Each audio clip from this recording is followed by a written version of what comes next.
Hello， 大家好，歡迎嚟到新居入伙，我係 Victor。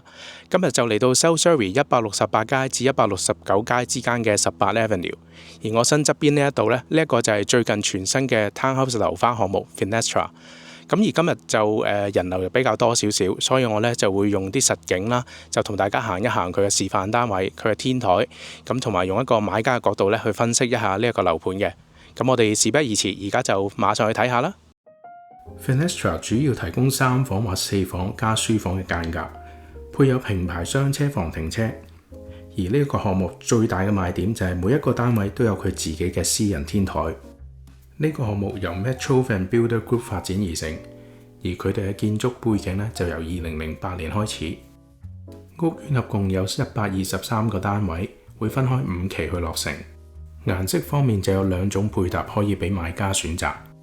地點方面屬於 Granville Heights 一帶，附近主要生活配套集中喺 Granville Corners 同 Morgan Crossing， 包括超級市場、餐廳同日常購物，講緊嘅大概係6至7分鐘車程。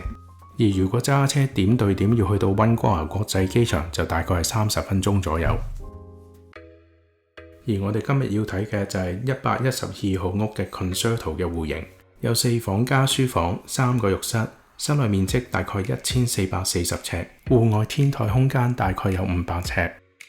一入大門就先睇下地下層，可以見到嘅就係一個開放式書房，旁邊就可以直達雙車房。上到主層呢度採用比較開放式嘅客飯廳設計，官方規格列出主層有9尺樓底，加上比較大嘅窗，空間感會比傳統嘅 townhouse 開揚。我睇 townhouse 廚房唔止係睇裝修靚唔靚，最重要係中島會唔會阻住主要嘅通道，雪櫃門打開之後仲有冇位行，同埋飯台同客廳擺完家私之後比例會唔會合理。呢個廚房其中一個比較搶眼嘅就係佢採用咗 SMAC 嘅電器，電器品牌係一個賣點，但買家要留意最終交樓嘅型號呢，要視乎買賣合約同 disclosure statement 為準嘅。嚟到客廳部分呢，旁邊呢就有一間睡房加露台。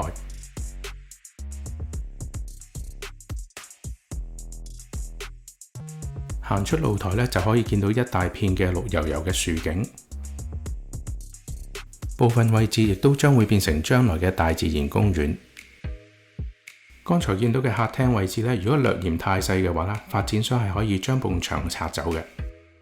拆牆之後呢，成個空間感呢就更加大，亦都多出咗一個飯廳位置。主層套浴相應會更改為2件頭模式。上到睡房層，洗衣位置呢設於同一層，日常使用會方便好多。去到主人房就要留意床嘅尺寸、床尾位置同衣櫃收納空間。主人房套廁採用雙星本同旗杆設計，空間利用亦都相當恰當。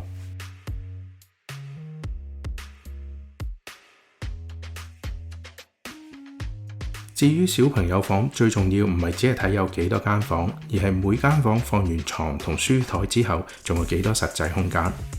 窗戶同衣櫃位置都會直接影響家私嘅擺放。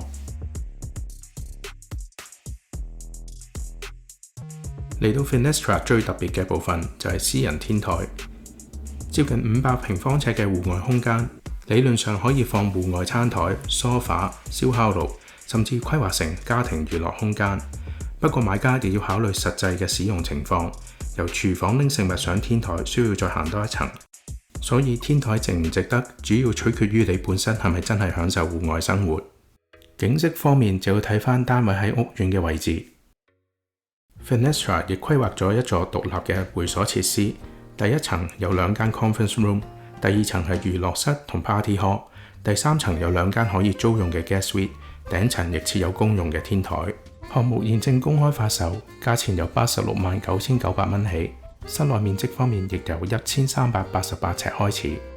總括嚟講 Fenestra 比較明顯嘅優點係家庭式嘅房間數量、雙車房、現代化裝修同埋一個相當大嘅私人天台。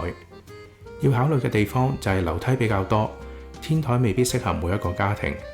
而樓花買賣亦要留意交樓時間、訂金安排、strata fee、assignment 條款同埋最終嘅交樓規格。示範單位可以幫助大家感受空間，但作出決定之前，最好仍然係仔細比較同區嘅二手 townhouse 同其他嘅樓花項目。如果你需要一位買家代表，不妨聯絡我。我哋下條片再見，拜拜。